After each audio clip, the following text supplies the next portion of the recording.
Hey guys, Doggett here. First name D, last name Doggett.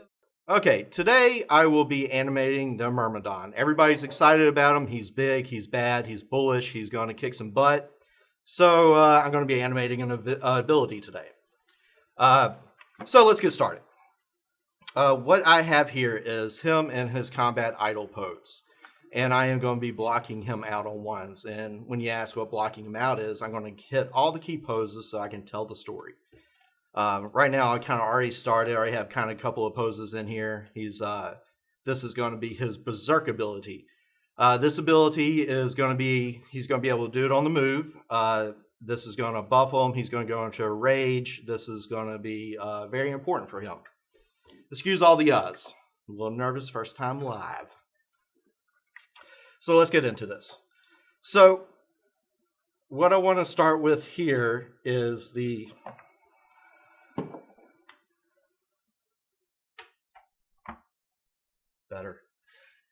we're going to start with like the anticipation of the action. So he is getting ready to start screaming his rage. He's going to get down, he's going to hunch down, he's going to get angry, and then he's going to come up and then back down. So I want his foot to stomp. Let's put it back on the ground. And then let's bring his hips back down. Ooh, nice.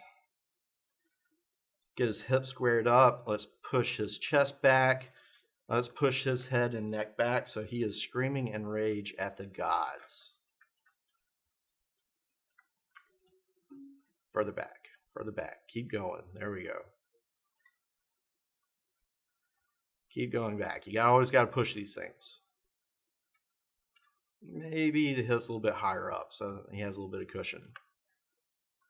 Let's push this foot back and then out a little bit. Let's recenter these hips. And then let's get like this going on with the arms. Rotate the arm in, rotate it out, have the axis out. So this is all about the pose here. Ideally, when I finish with this, we could print this out, and this could be a Disney Infinity figurine. This is what we want with the pose. Now let's get him screaming. Andrew Cook, if you're listening, I still haven't gotten my coffee. That would be very nice right now. For those of you that follow me on Twitter, I've gotten Andrew Cook coffee. I've gotten him cupcakes in the morning. Sometimes I get him water when he's thirsty. Tell them your Twitter account. Oh, I am Doggett3D. Please look me up and follow me. You'll get to see the Twitter? On Twitter. Yeah, you'll get to see the Cook of the Day pictures, Ungrateful Cook. Any kind of like tiger nonsense. I have been known to professionally fight tigers in my free time. Say hello to Mr. Fluffles. Hi. He deserves this spot right here. He helps me out during the day.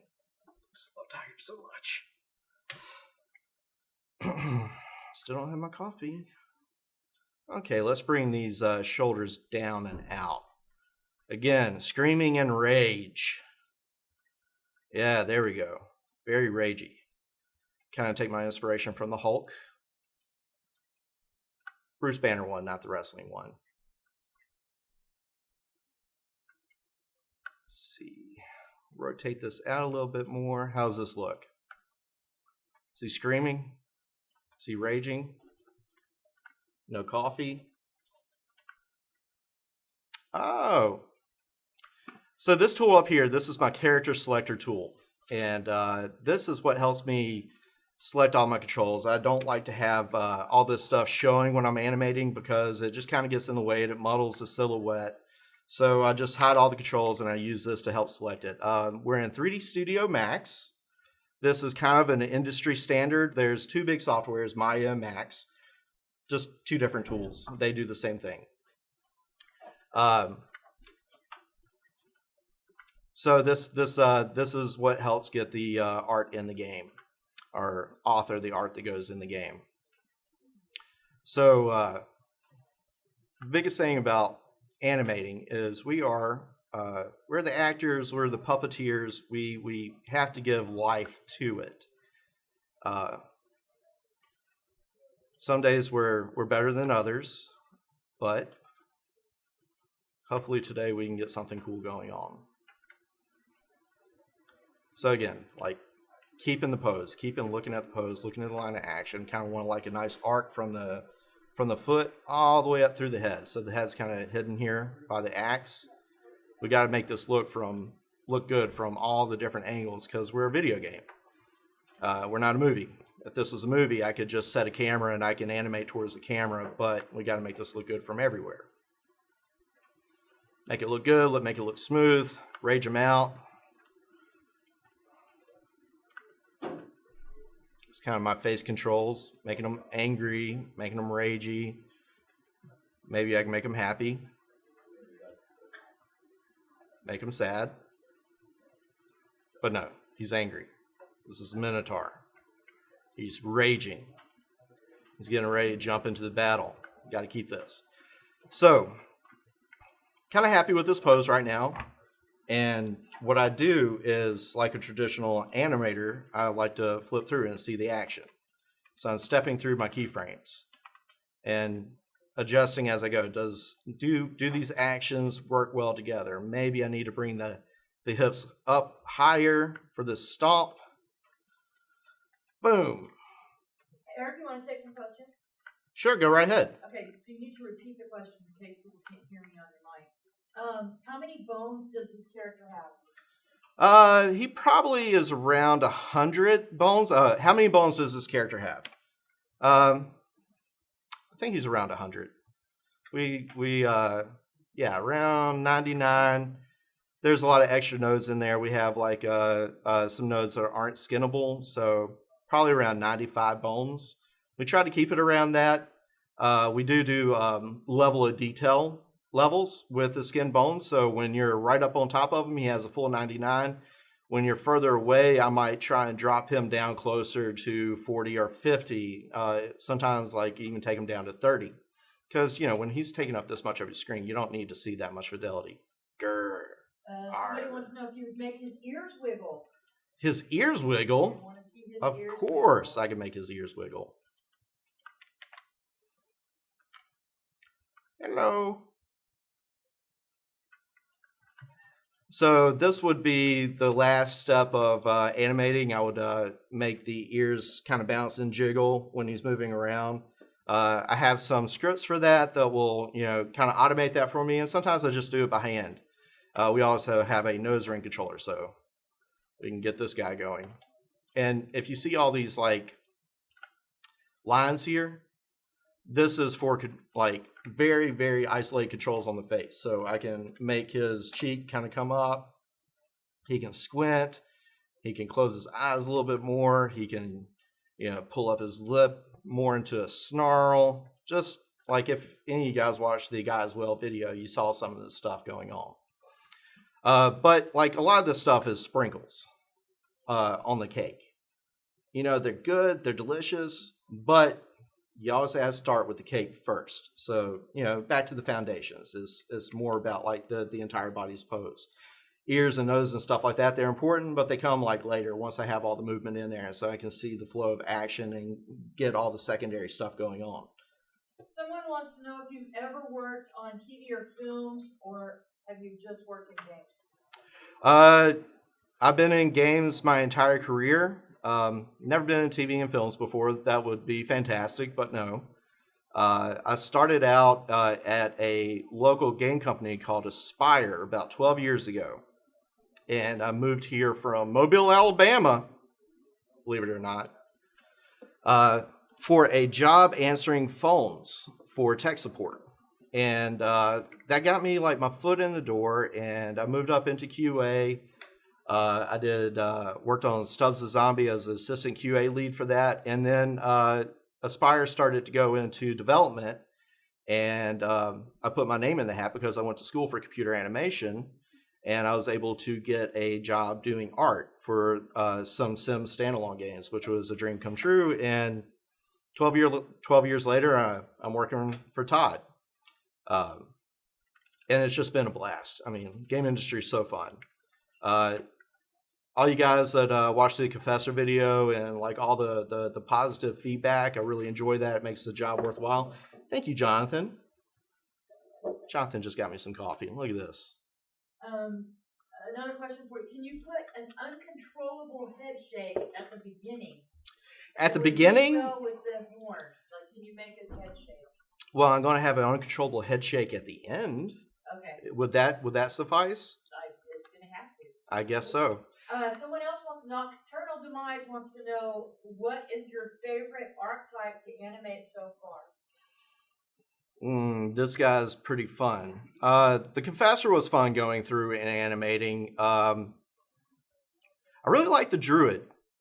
I think the Druid was where we finally hit our stride as far as animations go, where we were finally like just, you know, the team started meshing at this point to where like design and tech and art, we were all like moving together, and we were like just we just blended together. It was nice. We got like a lot of really cool stuff in there.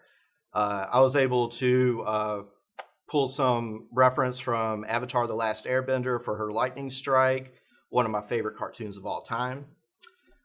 With the Confessor, like it was a really good like study and making a female character, but not pushing her too feminine. Like, she was all about attitude. She was very stern. She was very strict. And so I felt like we pulled it off very well. Whereas the Druid, she was very feminine. And that was a nice contrast between the two female characters. Okay, so seeing as how this is a cooking show, I'm going to move on to my blocked out stage where I have all the poses blocked out for you, and we can step through them, and I can show you this stage of animating.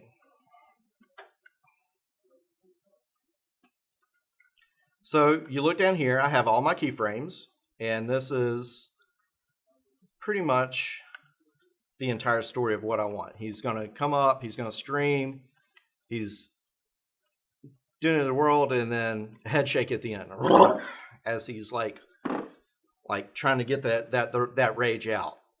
And keep in mind, all this stuff is just like initial animations. I'm probably going to come back in like again and do another pass. Maybe I'll have him like, you know, like really like throw a lot of energy into it. But for right now, we're trying to get in the game, get a feel for it, get a real feel for this guy. Let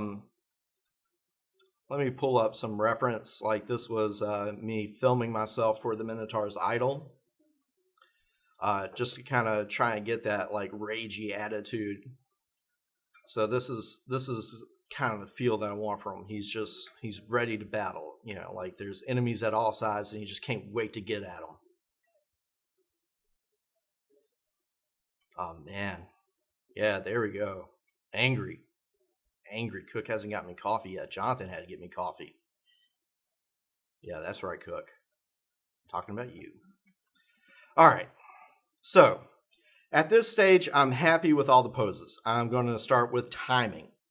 Now, timing is very important. It gives weight, it gives energy, it gives action. So I'm going to grab all my keyframes and I'm going to spread them out. So grab all my controllers, grab all the keyframes, and just going to spread them out here so we can just see what it looks like. See if I like missed anything in the blocking pass. So it's all like very kind of mushy right now. None of the timing is there. It's all kind of even. But I can get a sense of how he's going to look when I finish him. You can see the feet sliding on the bottom. I'm not worrying about that stuff. I'm going to add that stuff in later. I just want to kind of get a sense of action. So when he gets down, I might want to hold him on the ground more here. So I'm going to key everything. Then I'm going to push all this out, give myself a little bit more time at the end. So he kind of cushions into that, he eases into that, and then he explodes out. Explodes up and out. This needs to happen a little bit quicker, so I'm moving these keyframes in and down. And he needs to hit that hard. Boom. Now he's screaming. I don't think he's screaming enough. We might need another like keyframe in here that like kind of holds this out here just so it reads. So let's just copy this keyframe and move him out. Quick and dirty. So up and out. Now, because I copied the keyframe, there's nothing going on here, so I need to kind of repose this. Let's shift his hips over. Let's keep them alive. Maybe he's kind of coming out, so he's up, down, up, continuing coming up. Let's throw his head in the other direction. So, and then he's going to kind of like come out of it.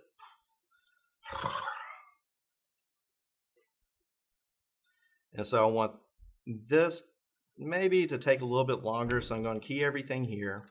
I'm going to push this out, give us a little bit of a moving hold. Kind of the key is like the quicker the action is, the slower the anticipation, or the longer the anticipation holds. Like if you're going to throw a punch, you want to pull that fist back like drawing like a bow and arrow, and then you're releasing it, having it go quick. So, and then down. So down, down. People want to know why the Minotaur doesn't have a tail. Repeat the question. People want to know why the Minotaur does not have a tail. Well, this came down to kind of several things. Humans don't have tails. He's half human, half Minotaur, so we decided to kind of push the human side on the butt area. Also, if he had a tail, we would have to cut out a little hole back here for the tail and kind of stream that out. And he's so scantily clad as it was, it might get a little indecent, kind of having the tail out there. And it was just some other things. It just mainly came to do with aesthetics and armor. Who knows? A tail might come later. Things are always fluid with game development. But I knew somebody would ask about the tail. Someone said you deserve an Oscar. Oh, somebody said I deserve an Oscar. An Oscar for what? Just for being you. For being me. Yeah, I have a reputation to have to maintain. So it's tough. Every day you have to be the Doggett. You wake up, you're the Doggett. You come to work, you're the Doggett. You bug Cook, you're the Doggett. You Twitter about bugging Cook, you're the Doggett. All right, so let's click play. Let's see how this looks. It's probably not going to look that good right now. Yeah, it's an animation. Needs more energy. Needs just more everything. But I mean, the idea is there. Like I kind of have the head shake there. I could probably do a little bit more. Let's step forward to my full timing pass. Who knows? It might look worse, better, or worse than what I did here.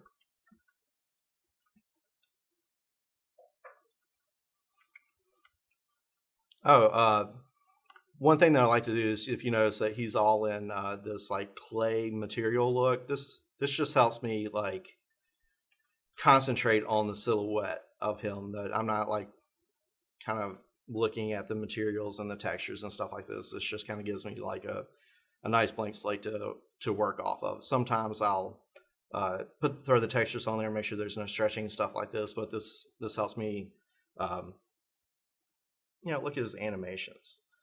All right, so let's see this. The timing kind of looks the same. It looks like I have a bunch of extra stuff in here as I'm cleaning it up. I've added in the stomp. I'm adding in the screams. Now it's just like cleaning it up. Like let's get some details in here. Let's get some sprinkles. Let's flop some ears. Let's just get them a little bit more alive. If you're wondering why I just have very little foot and hip motion in this, you might have heard me say something about split body earlier today, but what this animation needs to do is look good standing still and on the run. So we have a node called a null spine node that exists right here. And what we do is when I activate a avatar mask, it cuts out all the animation from the waist down and then lets the run animation take over. That way I don't have to do a running version and then a standing still version. So if you're moving and doing this ability, it'll automatically like blend to the running version. And so you can do this while moving and strafing around. And so that way when you activate this ability, you're not stuck there while he's, screaming to the gods. But normally if we have like heavy root motion abilities or attacks that like kind of cover ground, for instance, like the champion's elbow drop, that one, you don't want to do split body. That one's good. It's just standing alone. It's a big, powerful move. It's something you sneak up on guys on like in a scrum and then you drop down on them. I've got another question for you, Doggett. Yes. Is there a maximum time frame you have to stay in for every skill animation? Yes and no. It depends on the animation. Oh, is there a maximum time frame? Sorry, Val. Is there a maximum time frame that I have to stay in with any animation? Yes and no. Certain skill animations, we want to have the burst or the hit happen within a second with like almost right when you click the ability, he's swinging. That was something that we really concentrated on the Confessors. You click the ability, she's sending a fireball off. So we tried to keep like the burst happening within like the first 15 frames that like if he's swinging, he's going to hit within half a second. That way you can really feel like you're in control of the character. And then we have some cushion after that, like going back to idle. But what we do is we have several blend points. Idle is like him standing there. And so what we do is if, let's say, at this point, you got the buff, you got all the benefits from the ability, and all it is just going back to the idle pose, I'll probably blend to a run right here if this was a heavy root motion animation. But I tried to keep everything within 2 to 3 seconds for an ability. For something longer, like an idle, because it's looping all the time, I'll try and make it like 10 or 15 seconds so that you have a lot of action going on and so you don't really feel the loop. All right, so we're getting close to the end of our time. Let's go to, I still got 10? Okay, well, we'll do more of a beauty pass on this. So this was what I would call about 85%. So this is where the animation, this is where we can get it in, get a feel for it. As you see at the end, I put a lot more head shake in the end, just kind of get them down in there. When we do more of a beauty pass, I might have coming up into it. Well, let's see what that looks like right now. It was requested. I want to please my fans. That's right, Todd. My fans. Okay, so head is this way. Let's make it go this way.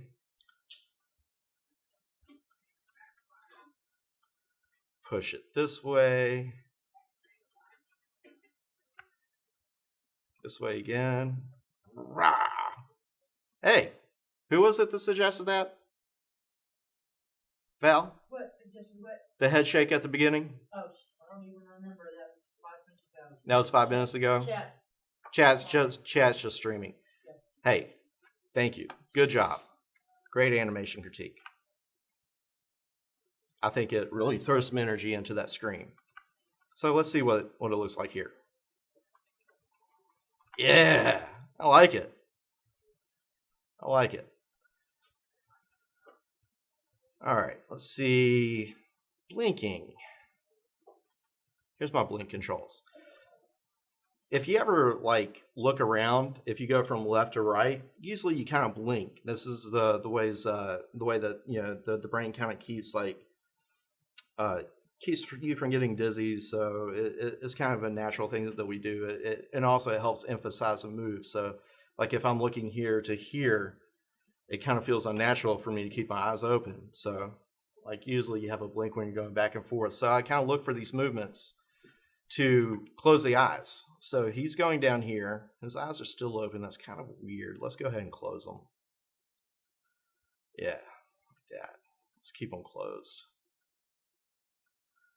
Okay, Doggett, here's a question for you. Yes? Minotaur versus Tiger, who wins? Okay, the question is Minotaur versus Tiger, who wins? Minotaur. Hands down, Minotaur. Because he's big, he's a bull, he has horns, he's strong, he has 2 axes. Tigers, what do they have? Nothing. Nothing. The real question is Doggett versus Minotaur. Look for that video next April. How often do you have to go back and redo animations after testing and skill changes? All the time. This is game development. Oh, how often do I have to go back and redo animations after or like touch on animations after they're put in the game? The answer is all the time. Like you have to remain flexible, or else you get stuck. Everything looks stale. You cannot get married to an animation or any kind of art. It's one of the toughest things to do as an artist and go, you know what? That was crap. Let me try it again. Or it could use a little bit more, like the head shake at the beginning. That was a good idea. Like it just adds to the game. It adds to the character. It's always refinement, because if you just leave it in there and you don't change it, if you don't adapt to what's going, none of this is just set in stone. None of it is like, oh, I predict that this animation is just going to work perfectly like this. There's a lot of back and forth. There's a lot of back and forth with designers. I'm always asking Andrew Cook for feedback on the animations. Melissa comes back with feedback. Sometimes Todd has some feedback. He's like, I like the animation, but I feel like it's out of character for this character. So, yeah, all the time. We're constantly refining it, all the way until ship, and possibly after ship. Do you perform your acting warm-up for every archetype that you design? Do I perform my acting warm-up for every archetype I design? Yeah, there is a lot that goes into trying to find this character's personality. I do a lot of like Googling, finding those golden poses. I have a stack of comic books. I'm always looking through them. I'm like, oh, that's an awesome pose. Let me try this out. I'm filming myself. I'm filming Cook, even though he doesn't know I'm filming him. I'm acting it out. It's constant movement and chaos in the animation pit all day long. All right, let's see this head shake. Rah! Yeah. And so I got like some bounce in the chest here. This was something that I added to try and like get a little bit like of, overlapping motion with like the head, like, might come off as laughing when we get in the game. We'll just have to see. Doggett, what is the most boring or challenging part of your job, aside from sitting next to Cook and he doesn't bring you coffee? What is the most boring or challenging aspect of my job?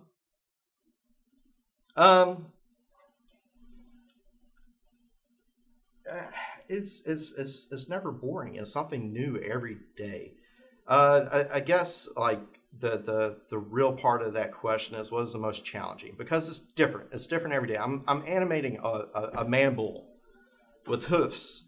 You don't see this in real life. There's nothing to pull reference from, so we have to make our best guess. Like the centaur. The centaur was a huge challenge.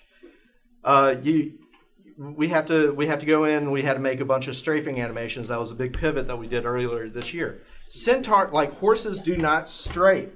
They do not move like that, and so we had to figure out how they would move like that, and that was just like a lot of back and forth, a lot of R&D. It was painful at certain aspects, but in the end, it came out well, I think. There are some boring aspects. There is a lot of like technical stuff that we have to go by. Like When we get these characters, we have to rig them. So let's go ahead and look at his bone structure. So these are all of his bones. Andrew Cook did a very, very good job of rigging this guy.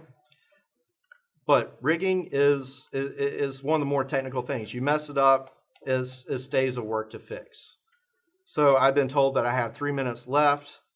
I have one more question. What archetype are you most looking forward to animating? What archetype am I most looking forward to animating? The Ganetian. I think everybody's ready for the Ganetian. It's time. He's going to be fun. I have some ideas for him. I'm not going to share them now. You're just going to have to be patient and wait. But he's going to be so much fun. There's been several characters like him that I've animated before under when I was working for Todd at Kings Isle. So I have an idea and I have some experience in that area. But he's just going to be fun, guys. I think we're all looking forward to this. Any other questions before I sign off? No, go ahead.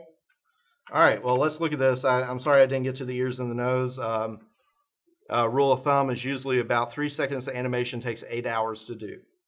So keep that in mind when you're asking for the next archetype. So it takes a little time to do these things. So let's look at that. I like it. I like the head shake at the beginning. Thank you for that little bit of help there. This is going to be the angle that we're seeing them at. Hopefully this reads in game. I think all I need to do is just kind of put them in and play with them later. So thank you guys for being very patient with me. Thanks for watching, and go Crowfall.